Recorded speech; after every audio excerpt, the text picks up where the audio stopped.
కృష్ణపట్నం ఇన్ఫ్రాస్ట్రక్చర్కు భూ కేటాయింపుల జరిగిన తీరును ఈనాడు ఈటీవీ వెల్లడి చేయడంతో ఉలిక్కిపడ్డ సాక్షి మీడియా వాటిని కప్పిపుచ్చేందుకు ఎంతకైనా తెగిస్తోంది. తప్పుడు జీవోలను చూపి అబద్ధపు రాతలు రాస్తోంది.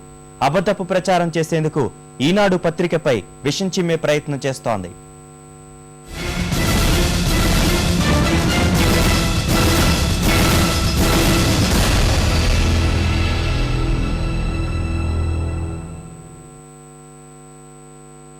అధికారమే అండగా మీకది మాకిది కుంభకోణాల ద్వారా వైఎస్ ఆయన కుమారుడు సాగించిన దోపిడీ పర్వాన్ని ఈనాడు వెలుగులోకి తెచ్చినప్పుడల్లా సాక్షి ఉలిక్కి పడుతోంది.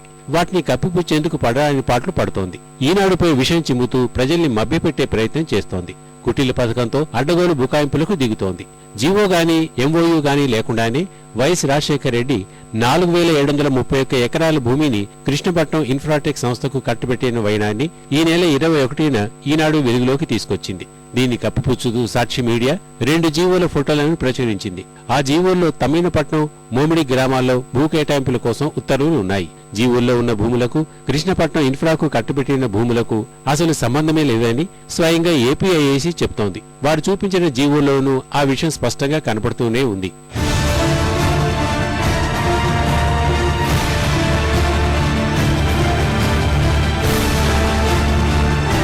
భూ కేటాయింపులకు సంబంధించి వైఎస్ పాపర ఏమీ లేదని, అంతకు ముందు ఆ తర్వాత వచ్చిన ముఖ్యమంత్రులు నడిపిన వ్యవహారమే అని సాక్షి పత్రిక మభ్యపెట్టే యత్నం చేసింది. దీనికోసం నానా తంటాలు పడింది.